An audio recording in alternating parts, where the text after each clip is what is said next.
Imagine yourself lying beneath a vast, star-dusted sky, the air cool and still, carrying only the faintest hum of a world left behind. Your breath slows, your shoulders soften, and the present fades, like a distant memory.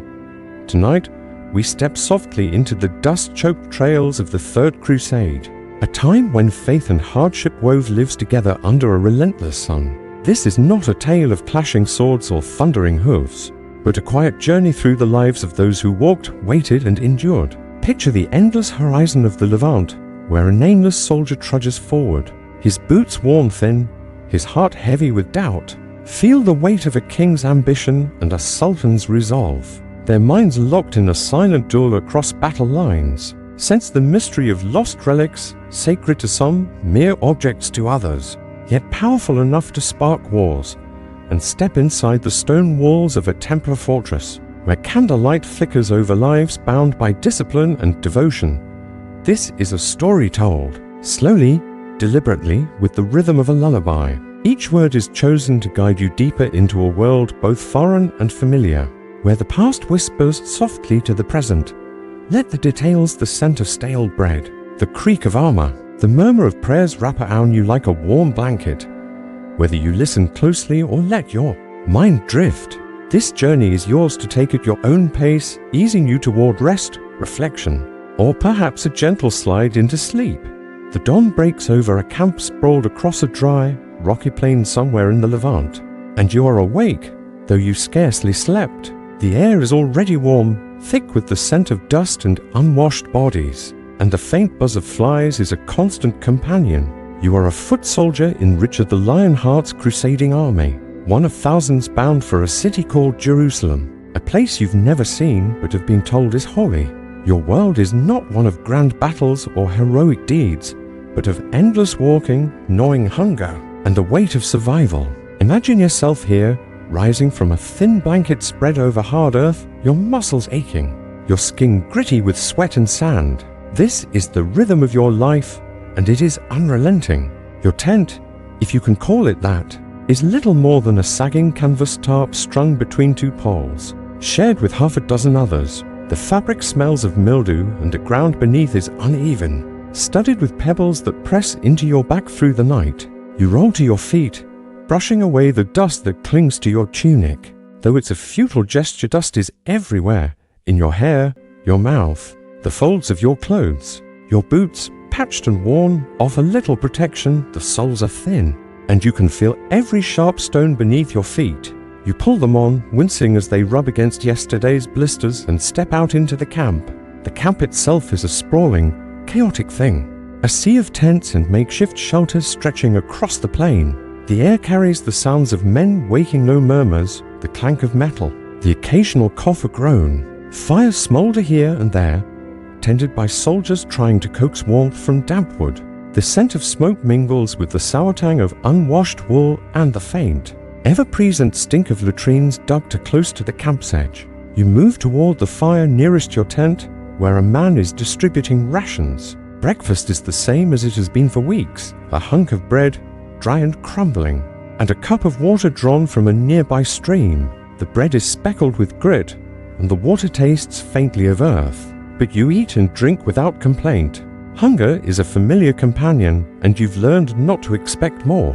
Your armor, if you can call it armor, is a heavy burden. A quilted gambeson, padded and stiff, covers your torso, weighing nearly 10 kilograms. Over it, you wear a mail shirt, its iron rings cold against your skin, adding another 10 kilograms to your load. The weight presses down on your shoulders, chafing where the mail rubs against your neck. A leather belt holds a short sword, more rust than steel, and a wooden shield, battered but sturdy, hangs from your back. You carry a pack as well, stuffed with a spare tunic, a flint, and whatever scraps of food you've managed to save. The pack's straps dig into your shoulders, and by midday, they'll leave red marks that never seem to fade. The march begins as the sun climbs higher, its heat already pressing against your skin. The army moves in a long, ragged column, stretching for miles across the plain. You walk in the middle, surrounded by men whose faces are as familiar as they are unknown. Some are from your village, others from distant lands, speaking tongues you don't understand. The column moves slowly, the pace dictated by the slowest among you men weakened by hunger, illness, or injury. The officers, mounted on horses, ride along the edges, shouting orders in a language that feels as foreign as the landscape. You keep your eyes on the ground, watching for rocks or ruts that might trip you. To look up is to see only dust and the backs of the men in front of you. The heat is merciless. By noon, the sun is a white-hot disk overhead, and the air shimmers with its intensity. Your gambeson traps the heat, turning your body into a furnace. Sweat runs down your back, soaking the fabric, and your mouth is dry. The water in your flask long gone. The flies are relentless, drawn to the sweat and the sores on your feet. You swat at them, but it's no use, they return, buzzing, landing on your face, your hands, your neck. Your stomach churns, a dull ache that's been there for days. The bread was not enough, and the water, cloudy and warm, sits uneasily in your gut. You've heard whispers of dysentery in the camp, men struck down by fever and flux, their bodies wasting away. You push the thought aside, but it lingers, a quiet fear that grows with every step. The march is not just a physical trial, it's a mental one. The days blend into one another, each indistinguishable from the last. You walk for hours, sometimes 10, sometimes 12, with only brief stops to rest. The landscape changes, little rocky plains give way to sandy hills, then back to plains again. You've heard the officers speak of Acre, of Jaffa, of Jerusalem, but these names mean little to you. They are destinations you cannot see, goals you cannot grasp. Your world is the next step, the next breath, the next moment of enduring. Homesickness gnaws at you, a dull ache in your chest. You think of your village, of the fields you once worked, of the family you left behind. But those memories feel distant, like a dream you can't quite hold. Fear is a constant companion, though not the sharp terror of battle. That comes rarely, and you've yet to face it. Instead, it's the slow, creeping dread of what might come. A raid by Saladin's cavalry, swift and silent, cutting down stragglers. Disease, spreading through the camp like wildfire, or simply falling behind, too weak to keep up, left to the mercy of the desert or the bandits who prey on the weak. You've seen men slip away, their faces pale, their eyes hollow, choosing desertion over death. You don't judge them. The promise of salvation, of a place in heaven for marching to Jerusalem, feels distant when your feet are bleeding and your stomach is empty. The rhythm of the march is broken only by the brief moments of rest. At midday, the column halts, and you collapse onto the ground, grateful for the chance to sit. You loosen your belt, letting the weight of your sword and shield slide off, and rub your shoulders where the straps have bitten into your skin. Someone passes a water skin, and you take a small sip, savoring the lukewarm liquid. The officers shout for silence, but the men talk anyway, their voices low, sharing stories of home, complaints about the food, or rumors of what lies ahead. You listen, but you don't speak. Words feel heavy, and you're too tired to form them. As the sun begins to dip, the march resumes. The air cools slightly, but the relief is fleeting. Your legs ache, your feet burn, and every step is a small act of will. The column moves slower now, the men around you dragging their feet, their heads bowed. The officers ride past, their faces stern, urging you to keep pace. You do, because you must. To stop is to be left behind, and to be left behind is to die. You've seen the bodies along the road, men who fell, too weak to rise, their corpses stripped by scavengers or buried by the wind-blown sand. You don't look at them. You focus on the ground, on the rhythm of your steps, on the simple act of moving forward. Night falls and the camp is made again. You help raise the tarp, your fingers clumsy with fatigue. Supper is more bread, perhaps a sliver of salted meat if you're lucky, and a few sips of water. You eat quickly, mechanically, then lie down, the ground hard beneath you. The camp is quieter now, the men too tired to talk. You hear the distant call of a sentry, the crackle of a fire, the soft rustle of canvas in the breeze. You close your eyes, but sleep is elusive. Your body aches, your mind races with thoughts of home, of Jerusalem, of the days ahead. You wonder if you'll ever see the holy city, or if you'll simply walk until you can walk no more. This is the life of a crusader, not the one sung of in tales, but the one lived by men like you. It is a life of monotony and hardship, of faith tested by suffering. The promise of salvation brought you here, but it is the rhythm of survival that keeps you moving. You march because you must, because the alternative is unthinkable. And so, you endure, step by step, day by day, under the unrelenting sun, toward a city you may never reach.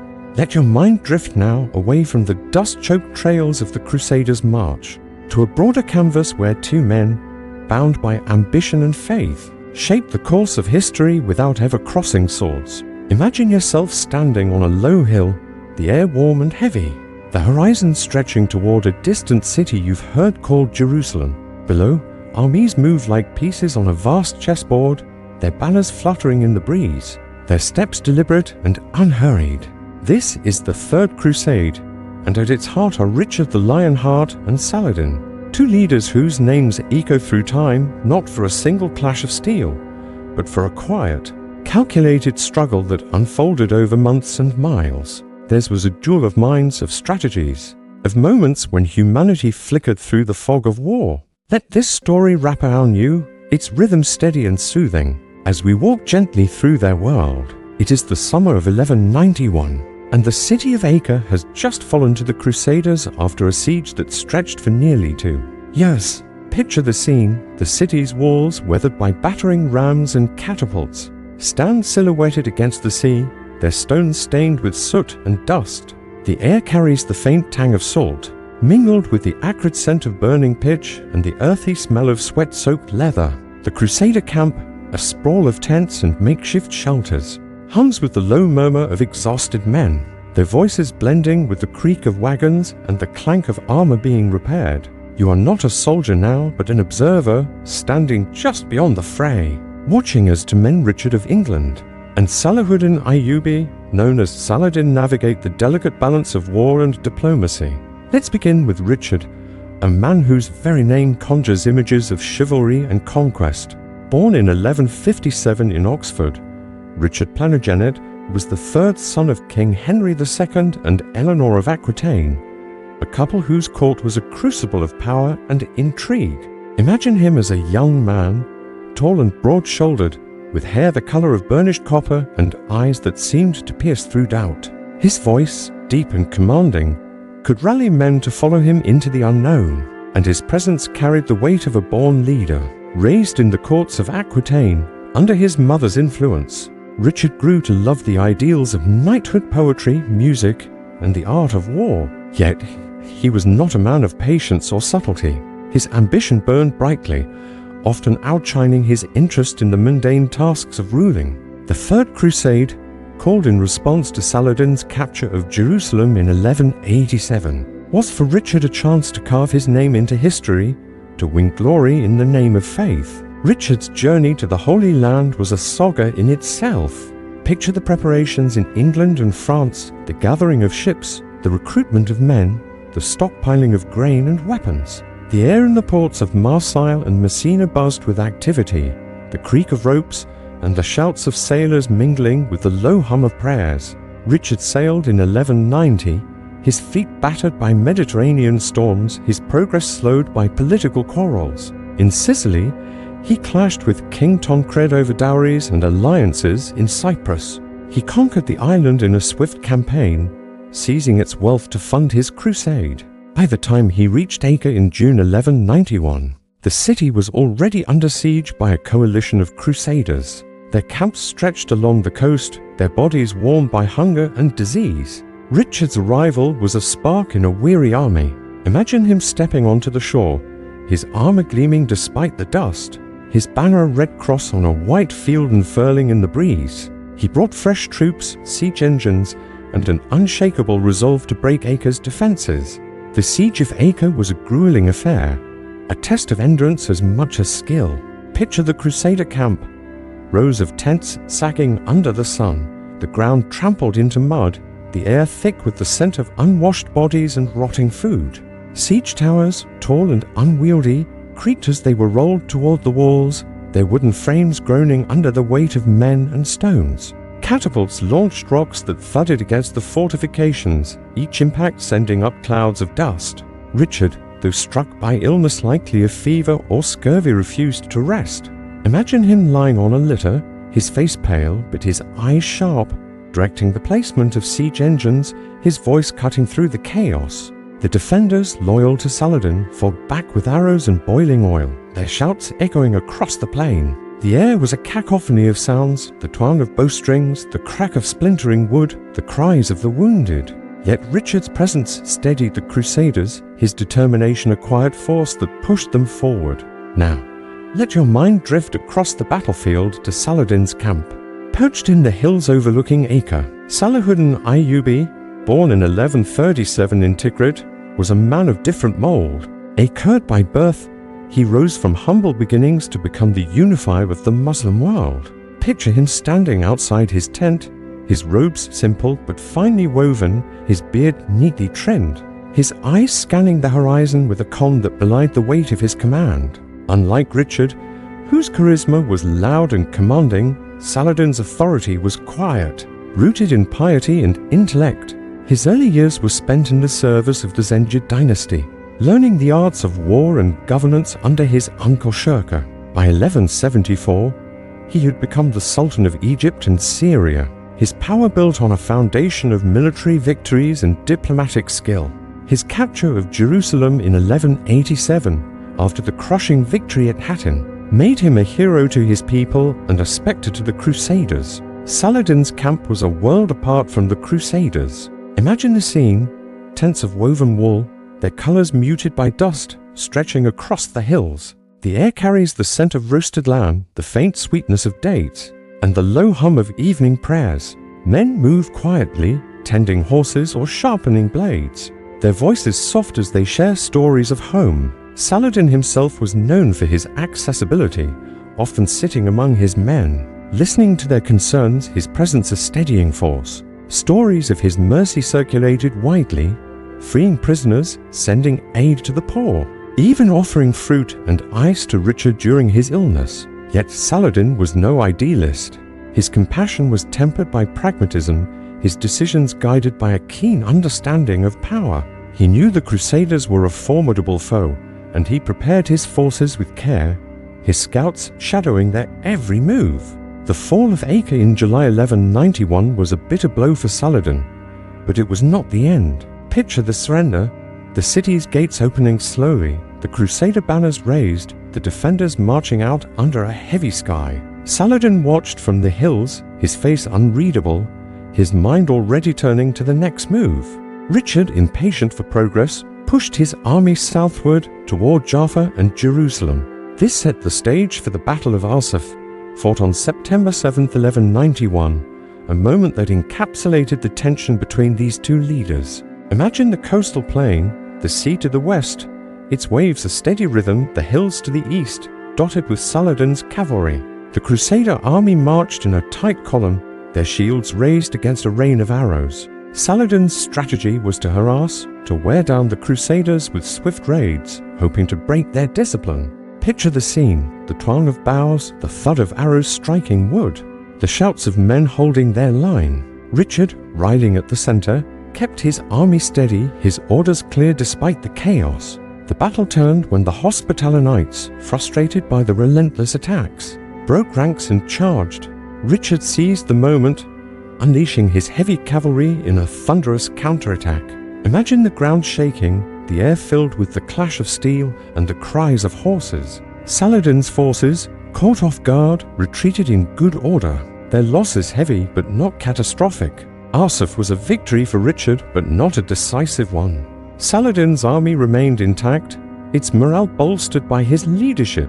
The battle was a microcosm of their struggle, a moment of action followed by a return to the slow grind of strategy. The months that followed were a test of endurance for both men. Richard pressed toward Jerusalem, his army slowed by rain, mud, and Saladin's raids. Picture the Crusader column, men trudging through ankle-deep mud, their cloaks heavy with water, their faces gaunt with hunger. Richard's dream of capturing Jerusalem was tantalizingly close, yet always out of reach.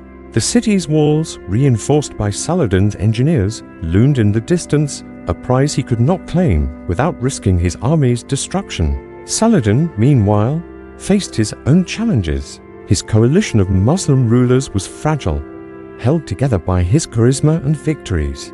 His treasury was strained, his men weary from years of war. Yet he remained vigilant, his scouts reporting every crusader move, his letters to allies urging them to hold fast. Their interactions were not limited to the battlefield. Imagine the messengers riding between camps, their horses kicking up dust, their saddlebags heavy with parchments. Richard proposed truces, even a marriage between his sister Joan and Saladin's brother Aladil, a union that might have shared control of Jerusalem. Saladin entertained these offers not out of trust, but to buy time. The negotiations were a delicate dance, each man probing for weakness, each aware of the other's strengths. The myths of their rivalry tales of Richard sending a horse to Saladin, or Saladin offering aid to his sick rival grew from these moments. But the reality was less romantic. Richard's execution of 2,700 prisoners at Acre when Saladin delayed ransom payments was a stark reminder of his ruthlessness. Saladin, too, could be uncompromising, ordering executions to maintain discipline or sending spies to sow discord among the Crusaders. By 1192, the crusade was faltering. Richard's army was depleted, his allies fractious. Philip of France had already returned home, leaving Richard to navigate a web of rivalries among the Crusader factions. Imagine him standing on a hill, Jerusalem just visible in the distance, its domes catching the fading light. Legend says he refused to look directly at the city, knowing he could not take it. Saladin, from his own vantage point, knew Jerusalem was secure, but at a cost. His health was failing, his resources stretched thin. The truce they signed in September 1192 was a compromise born of exhaustion. It allowed Christians access to Jerusalem's holy sites, without control of the city a practical solution, but a victory for neither. As you let this story settle, picture Richard boarding a ship for Europe, his dreams of conquest unfulfilled, his legend growing even in defeat. Saladin, too, fades from the stage, returning to Damascus, his body weakened but his legacy secure. Their duel was not one of dramatic flourishes, but of patience, calculation, and the weight of leadership. It was a contest played out in letters, in marches, in moments of fleeting respect amid the grind of war. Let their story rest lightly on you now as we prepare to shift to a world of mystery, where relics held power beyond their form, and faith drove men to march across continents. As the echoes of Richard and Saladin's silent duel fade into the distance, let your mind drift to a quieter, stranger corner of the Third Crusader world, not of marching armies or clashing strategies, but of objects imbued with sacred power, objects that men carried across deserts, fought for, and mourned. Imagine yourself standing in a dimly lit tent, the air heavy with the scent of frankincense and wax. A wooden chest before you, its surface worn smooth by reverent hands. Inside lies a relic, a fragment of wood said to be from the cross of Christ himself. This is the true cross, a symbol so potent it could rally armies or break them, and its story, like so many others in the crusading world, is one of faith, loss, and mystery. Let this tale unfold slowly, its details wrapping around you like a soft blanket, guiding you deeper into a time when belief shaped the very rhythm of life. Picture the year 1187, a few years before Richard's arrival in the Holy Land. The Crusader kingdom of Jerusalem is reeling from a catastrophic defeat at the Battle of Hattin. The sun beats down on a rocky plain, the air thick with dust and the faint, acrid smell of sweat-soaked leather. The Christian army, led by King Guy of Lusignan, lies shattered, its banners trampled, its men scattered or slain. Among the losses is not just a city or a king, but something far more sacred, the true cross. A relic believed to be a piece of the actual wood upon which Jesus was crucified. Carried into battle as a divine standard, it was meant to inspire courage and ensure victory. Instead, it was seized by Saladin's forces, a prize that struck at the heart of the Crusader cause. Its capture was a wound deeper than any battlefield loss, a symbol of faith torn away, leaving behind a mystery that lingers even now. The true cross was not just a piece of wood, it was a bridge between the earthly and the divine. Imagine its appearance, a simple fragment, perhaps no larger than your forearm, its surface darkened by time, encased in a reliquary of silver and gold, adorned with gems that caught the flickering light of candles. To the men and women of the medieval world, It was more than an object, it was a physical link to the Passion of Christ, a tangible piece of salvation history. Picture the processions in Jerusalem before its loss, the relic carried through the streets, draped in silk, accompanied by chants and the scent of burning incense. Crowds gathered, their voices a low hum, their eyes fixed on the reliquary as priests raised it aloft. To touch it, even to see it, was to feel the presence of the divine, a moment of connection that could absolve sins or heal the sick. The origins of the true cross trace back to the 4th century when, according to legend, Saint Helena, mother of Emperor Constantine, traveled to Jerusalem in search of holy sites. Imagine her walking the dusty streets of the city, her robes brushing against the stones, guided by local Christians to a site beneath the earth. There, it is said, she uncovered 3 crosses, one of which was identified as Christ's through a miraculous sick woman healed by its touch. Whether true or not, this story took root, and fragments of the true cross spread across Christendom, housed in churches and monasteries, each piece a spark of divine power. By the time of the Crusades, the relic in Jerusalem was the most revered, a symbol of the city's sanctity and a crusader's mission. To understand its importance, picture the crusader army at Hattin, the true cross carried at the center of their ranks. The soldiers, weary and parched, their armor heavy under the sun, drew strength from its presence. It was not just a symbol but a promise of victory, of salvation, of God's favor. The bishops who bore it walked with solemn steps, their robes swaying, their voices raised in prayer. The air around them was thick with the scent of dust and sweat, the sound of hooves and the clank of metal. When Saladin's forces closed in, the Crusaders fought with desperate ferocity, not just for their lives, but for the relic itself. Its loss was catastrophic not because it held measurable power, but because it carried the weight of belief. Imagine the moment of its capture, the reliquary torn from the hands of a dying bishop, the Crusaders' cries fading into the chaos, the relic carried away under Saladin's banner. What became of the true cross after Hattin remains a mystery. Picture Saladin's camp, the relic placed in a tent, its reliquary gleaming in the lamplight. Some accounts claim he treated it with respect, recognizing its significance to his enemies, perhaps even hoping to use it as a bargaining chip. Others suggest it was sent to Damascus, displayed as a trophy of victory, or perhaps hidden away, its fate entrusted to a few loyal men. No definitive record confirms its path. Imagine the whispers among the Crusaders. Some said it was buried in the desert, others that it was melted down, its gold repurposed, its wood lost to time. The absence of the true cross became a wound in the Crusader psyche, a symbol of failure that lingered through the Third Crusade and beyond. Even today, scholars search for clues, letters, chronicles, fragments of reliquaries, but the relic remains elusive, a ghost in the historical record. The true cross was not alone in its power. The Crusades were a time when relics were more than sacred objects, they were tools of war, politics and faith. Picture the Holy Lance, another relic that stirred the Crusader imagination. Discovered in 1098 during the First Crusade, buried beneath a church in Antioch. It was said to be the spear that pierced Christ's side. Imagine the moment of its finding.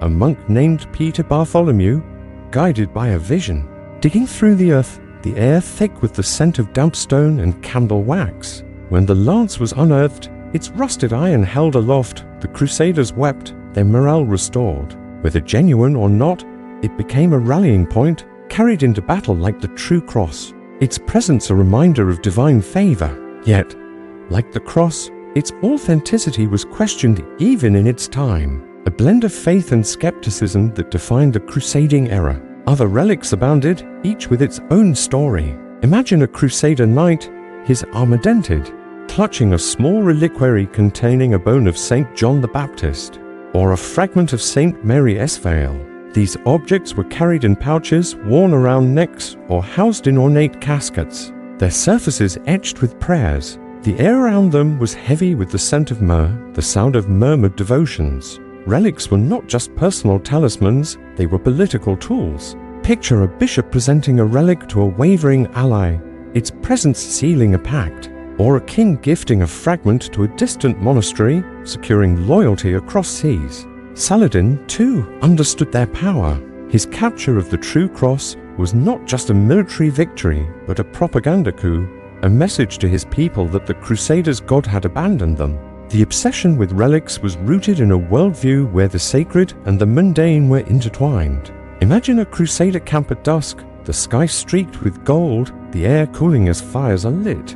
Men gather around a priest, his voice soft but steady, recounting the miracles of a saint's bone or a vial of holy water. The stories are familiar, repeated like a lullaby, a relic that turned away arrows, a fragment that healed a dying man. These tales were not just comforts, they were the scaffolding of faith, holding together a world of hardship and doubt. Yet they also blurred the line between devotion and superstition. Picture a soldier, his hands calloused, his face lined with exhaustion, praying before a relic not because he fully believed, but because it was all he had left. The loss of the True Cross shattered this fragile balance, leaving behind a void filled with questions. The cultural impact of relics extended beyond the battlefield. Imagine the markets of Jerusalem or Acre, their stalls crowded with merchants selling slivers of wood, scraps of cloth, even vials of dust said to be from holy ground. The air is alive with the chatter of haggling, the scent of spices and leather,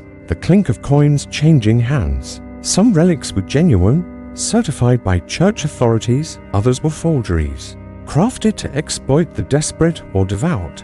Picture a pilgrim, his cloak worn thin, spending his last coins on a relic, hoping it would protect him on the journey home. The trade in relics was a business, but it was also a reflection of a world where faith was a currency as real as gold. The loss of the True Cross and other relics had lasting effects. Picture the Crusader armies after Hatton, their morale crumbling like dry earth. The absence of their sacred standard was a constant reminder of defeat, a shadow over every march. Yet it also spurred them to fight harder to reclaim not just land but the symbols of their faith. Imagine Richard the Lionheart standing before his men, his voice steady as he spoke of retaking Jerusalem, of restoring what was lost. The True Cross became a rallying cry, a goal as elusive as the city itself. For Saladin, the relic was a tool of unity, a symbol that he had bested the Crusaders' god.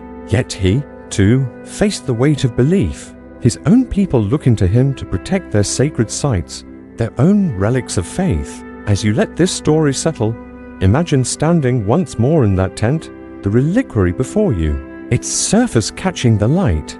The True Cross is gone, its fate a whisper in the wind, but its power lingers in the stories told around campfires, in the prayers of pilgrims, in the dreams of those who marched for it. This world of relics, of faith and folklore, was a fragile one, held together by belief and torn apart by war. Let its mysteries rest lightly on you now, as we prepare to step into a different world, one of stone walls and silent vows, where warrior monks lived lives of discipline and devotion.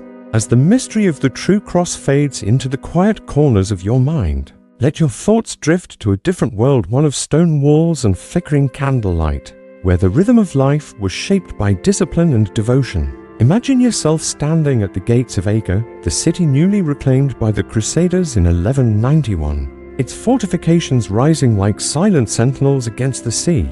The air carries the salt of the Mediterranean, mingled with the scent of damp stone and burning oil.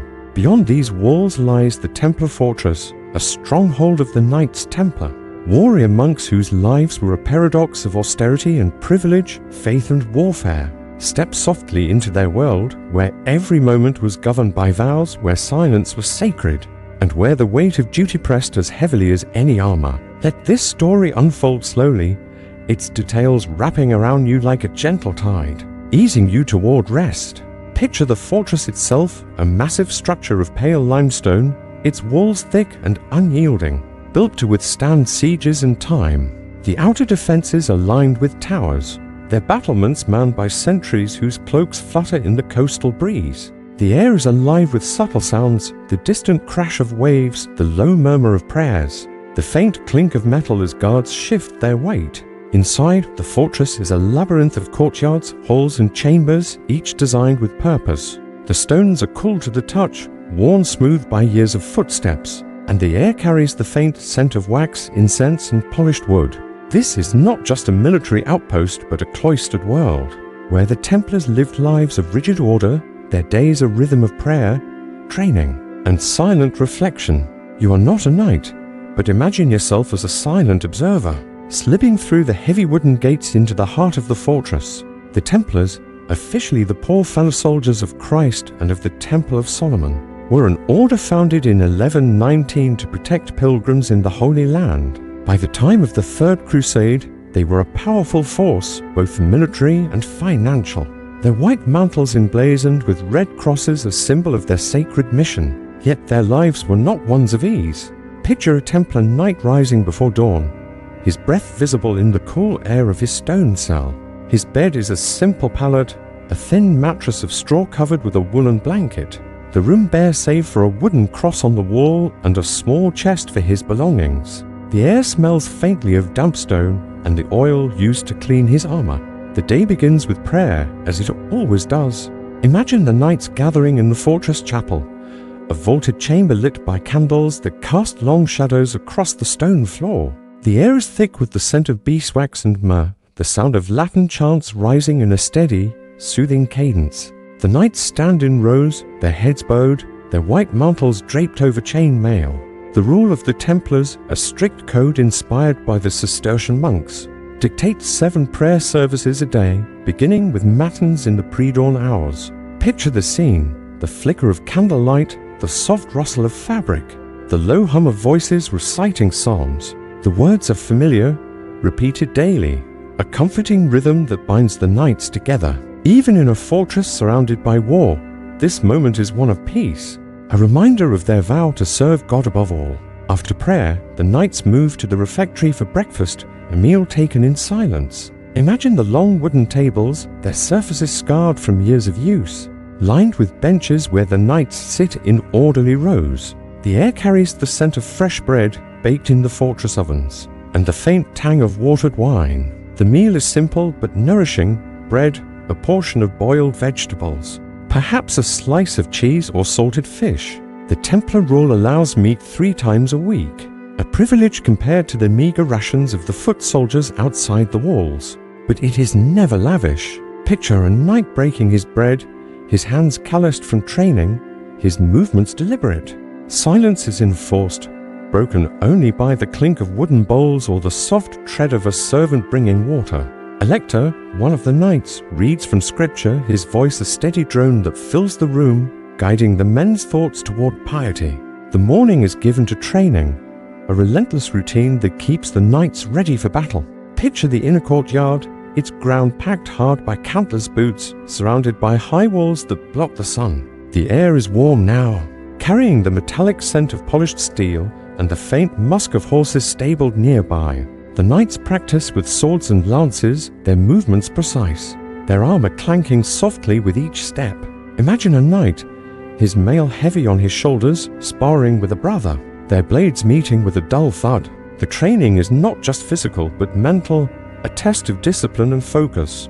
The Templar rule forbids idle chatter or laughter during these sessions, and the air is filled with the sounds of effort, the shuffle of feet, the creak of leather, the occasional grunt of exertion. Beyond the courtyard, in the stables, knights tend their horses, brushing their coats, checking their hooves, the air thick with the scent of hay and manure. The fortress itself is a marvel of design, built for both defense and devotion.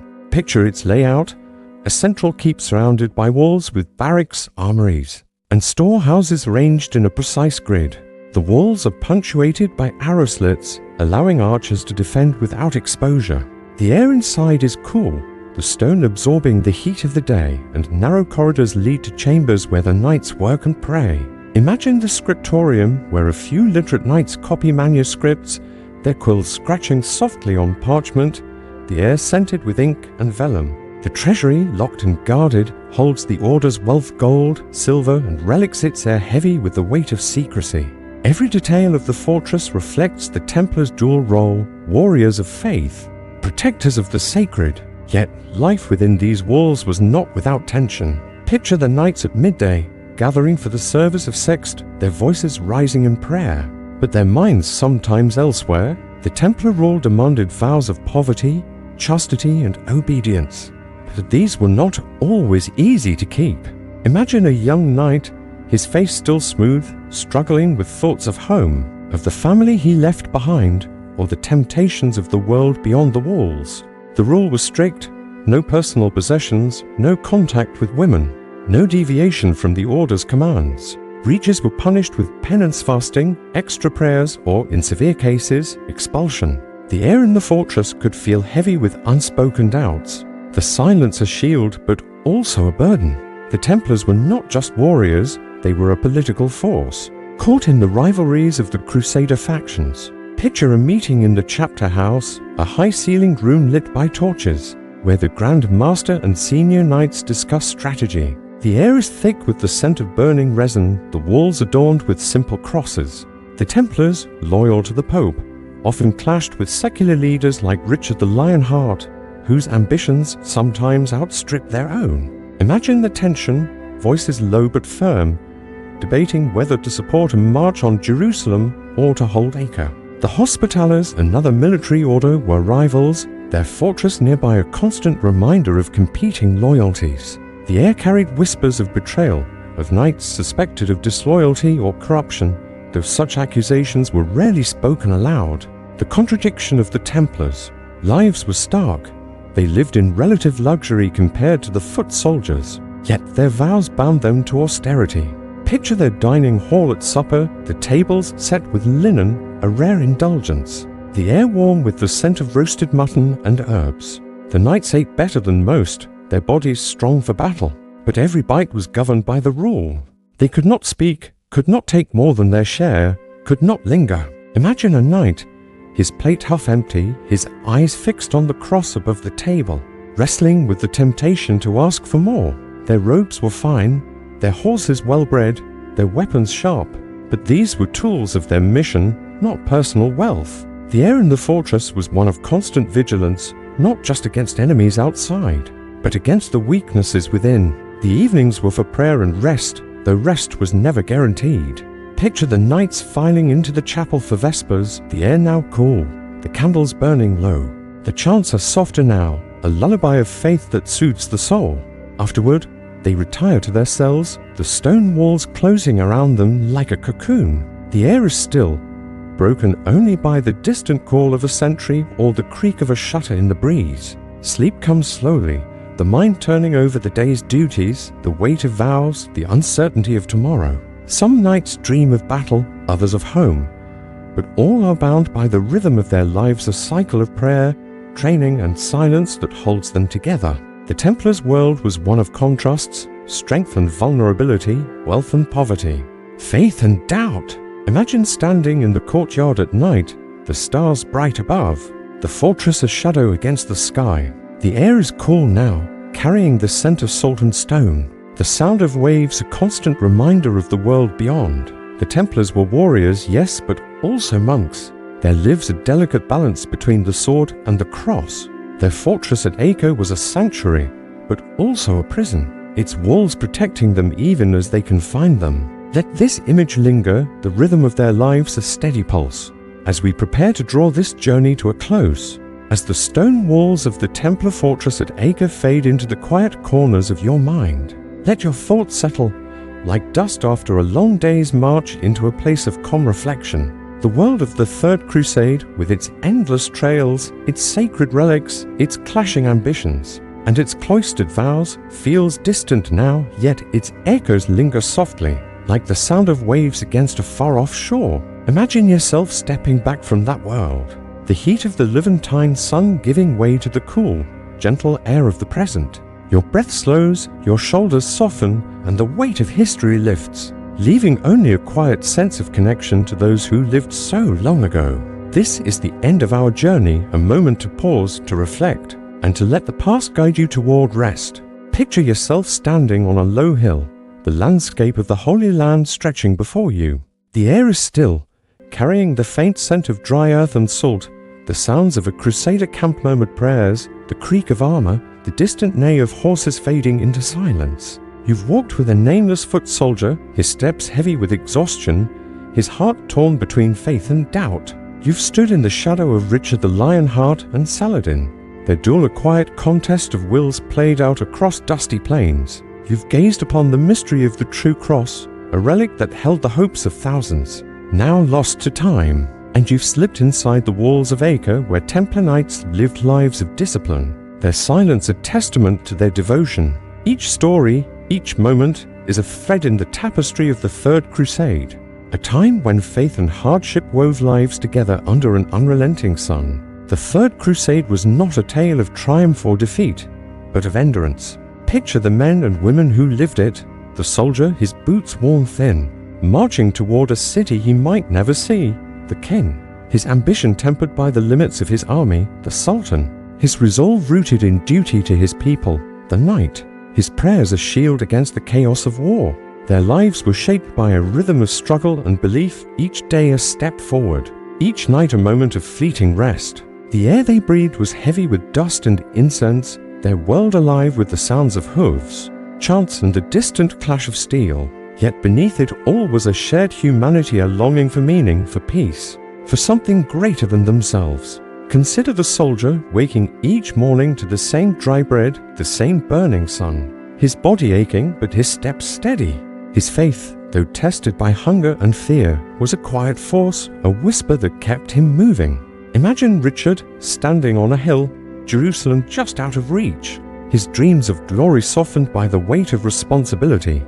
Picture Saladin, his tent lit by a single lamp, his mind turning over strategies, his heart heavy with the cost of war. And see the Templar kneeling in the chapel, the air thick with the scent of wax, his vows a constant reminder of his purpose. These were not heroes or villains, but people, bound by the rhythms of their time. There lives a delicate balance between hope and hardship. The relics they cherished, like the true cross, were more than objects. They were anchors in a world of uncertainty. Imagine holding a fragment of wood, its surface worn smooth, its weight light but its meaning heavy. To the Crusaders, it was a promise of salvation, a tangible link to the divine. To Saladin's men, it was a symbol of victory, a sign that their cause was just. Yet its loss, like so many losses in that era, was a reminder of how fragile such symbols could be. The air around these relics was thick with reverence, but also with doubt, as men questioned what they fought for, what they believed, the mystery of their fate buried, hidden, or simply gone mirrors the mystery of the crusade itself, a quest that promised so much but delivered so little. The Templars' fortress at Acre offers a final image to hold in your mind. Picture its walls, strong and unyielding, yet unable to shield the knights from the tensions within. Their lives were a paradox, entitled to fine robes and meat, yet bound by vows of poverty, trained for war, yet devoted to prayer. The air in their halls was heavy with the scent of incense and polished steel, the sound of their chants a steady rhythm that held their world together. Their silence was not just discipline, but a refuge, a way to find peace in a world of conflict. Imagine lying down in one of their cells, the stone cool against your skin, the darkness soft and enveloping. The weight of their vows, their duties, their faith was a burden, but also a comfort, a structure that gave meaning to their days. Now, let the past slip away like sand through your fingers and return to the present. The world of the Third Crusade is gone, its dust settled, its voice is quieted. You are here, now, in a place of warmth and safety, far from the heat of the desert or the cold stone of a fortress. The air around you is gentle, perhaps carrying the scent of your room, the faint hum of the world outside. Your bed is soft, your blanket a shield against the night, a far cry from the thin pallets of soldiers or monks. The struggles of the Crusaders, their relentless marches, their silent prayers are distant now, but they leave behind a quiet lesson that life, then as now, is a rhythm of endurance, of finding meaning in the small, steady moments. As you rest, imagine the stars above the Holy Land, the same stars that shone over Richard's camp, Saladin's tents, the Templar fortress. They are still there, a constant above the changing world below. Let their light guide you now, not to a city or a relic, but to a place of peace. The Third Crusade, with all its hardships and hopes, was a journey through a world that no longer exists, yet it speaks to us still of faith, of struggle, of the quiet strength that carries us forward. Let these thoughts drift with you, their weight light, their rhythm soothing as you sink deeper into relaxation, perhaps toward sleep. Picture one final scene. A soldier, his march done, lying on the ground, the air cool, the stars bright. He closes his eyes, the world fading, his breath slowing to match the rhythm of the night. Picture a king, his battles fought, turning his gaze homeward, the sea stretching before him. Picture a sultan, his duties fulfilled, resting in a quiet garden, the scent of jasmine in the air. And picture a knight, his prayers said, his sword laid aside, the silence of his cell a gentle embrace. Their world is not yours, but their rest can be. Let their stories carry you now, their voices a soft murmur, easing you toward a place where the past and present meet, where the day's weight lifts and where sleep waits warm and welcoming. Good night.